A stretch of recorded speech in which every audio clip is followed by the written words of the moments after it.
Hello and welcome back to the Blame Game. The second round robin is underway and the LCS is finally starting to take shape. We have TL and C9 at the top, TSM and CLG at the bottom, and a whole pack of teams in the middle clawing to make playoffs. And that's what we're going to talk about today, the teams in the middle. We have three quick topics to go over. First up is Immortals versus Team Liquid. This was a back and forth game, which it looked like Team Liquid should have won easily early on before Immortals found their way back in the game through some fights around Dragon and stuff, which all ultimately led to the late game situation people are talking about. Late game calls always lead to a ton of speculation on how exactly a team should have played it. What we're going to do here actually is start at the end in the last play and then work our way backwards through each one to point out the mistakes and where the blame ultimately lies. A lot of people criticize Arrow for tunneling on finishing the Nexus, and this is an angle I definitely agree with. He ended up putting 5 shots onto the Nexus before he was ultimately killed off, and it's hard not to imagine that he could have just killed Bjerg and Core JJ with those while kiting backwards as opposed to kiting towards the fountain in order to just hit the Nexus.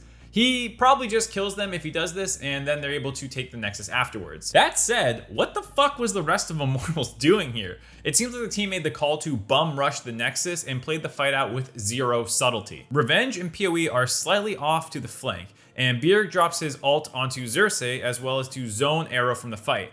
Rather than kite back to meet up with Leona just as she's arriving, both solo lanes go further in to Team Liquid's base. PoE ends up in Narnia just tickling Shyvana, and Revenge gets exploded before his team can collapse. Even further back than that, why did they even try and end through bottom? I don't hate calls that can end the game, and you can see they had multiple misplays ultimately to fail this call, but just taking Baron with no smite contest from Team Liquid felt like a pretty guaranteed way to end the game as well. I can't really condone any criticism that isolates a specific player because they all made a lot of mistakes, but I agree with the overall disappointment in Immortals shot calling here. Next up is Fakegod and his Malphite game versus FlyQuest. Dignitas had a really intelligent draft here with Malphite into triple physical threats who like auto-attacking. Dignitas still found a way to lose this game, however, and people raged at Fakegod's build and play on Malphite.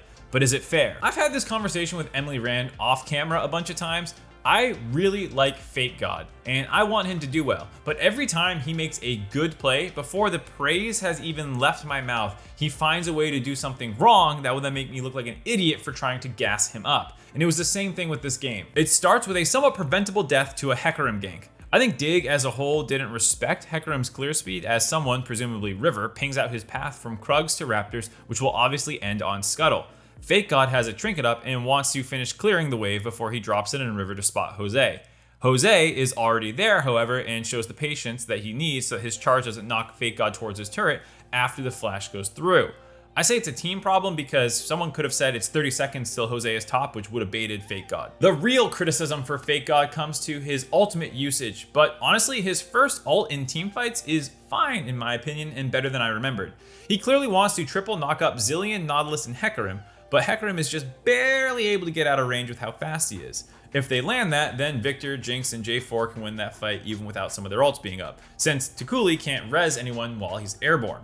However, once Hecarim escaped, I don't know why River still EQs onto the guaranteed Nautilus kill, and the Jinx traps are also thrown down. River could have retargeted onto the Aphelios potentially, and Jinx could have held her traps to properly segment the fight. Blue also misclicks his gravity field somewhere random here. While it sucks Fakegod missed the 3-man ult, it was a good idea in theory, even though he was hitting the Nautilus, and let's not pretend he was the only one who made some mistakes in this fight. Just when I was gearing up to defend him though, the next 2 fights are unfortunately pretty bad. In his next fight, Fakegod hard tunnels on Kumo's flank by Tryndamere. Let Bio and Tahm Kench worry about protecting whoever Tryndamere wants to target, and use your body to threaten the 4-mana FlyQuest so they can't walk up and steal your dragon. It feels like River goes for a frustration engage, and from here, it's a flashless Aphelios and Zilean clumped up. I don't know why Fakegod doesn't pull the trigger here with a flash ult. He doesn't need the flash, but I like it for increasing the speed of engage. Instead, he ults the front line again, and then ignores the actual 2 threats and immediately falls back to focus on Kumo again. The final fight is the most obviously egregious though, as he again goes on to only Nautilus. I understand that he is scared River is getting engaged on and wants to counter engage to protect him, but Afro has already used all his spells. He should really look for an engage onto the other members who are actually dealing the damage. 3 team fights, 3 ultimate engages onto frontline. There wasn't a single time that he targeted Aphelios with his ultimate this game.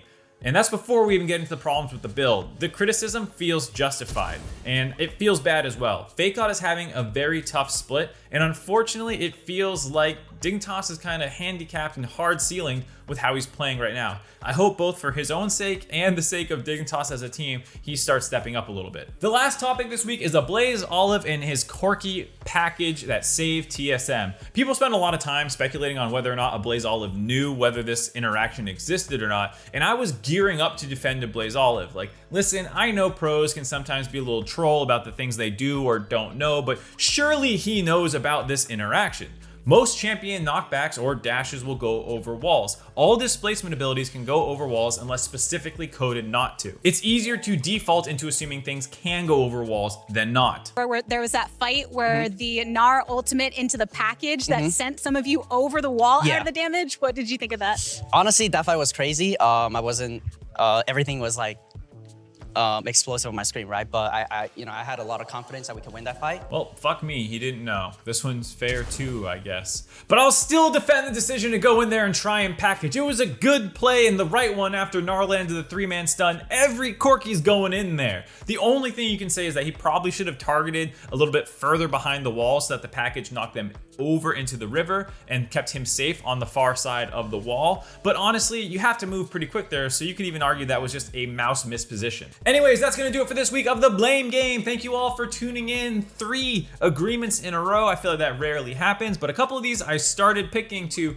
ultimately defend before I had to kind of swap around. I'm sorry I could not record this episode live on my Twitch. I had meetings I had to get to, so I did end up doing the VOD review section and the scripting section. I just couldn't record it live, so no Gamba for you gambling addicts to use your channel points on, but that'll be back next week, as well as the LCS, so I'll see you guys then.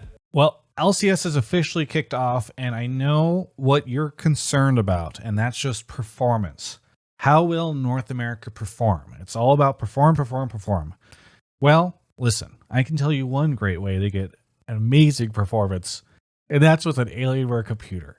Yes, you can get the new Auroras available on alienware.com/Travis, or why don't you get a great notebook from them, maybe an M15 or X17 at alienware.com/Travis. They have great performance as well. And so who cares about how we perform this year when you've got the performance you need from Alienware?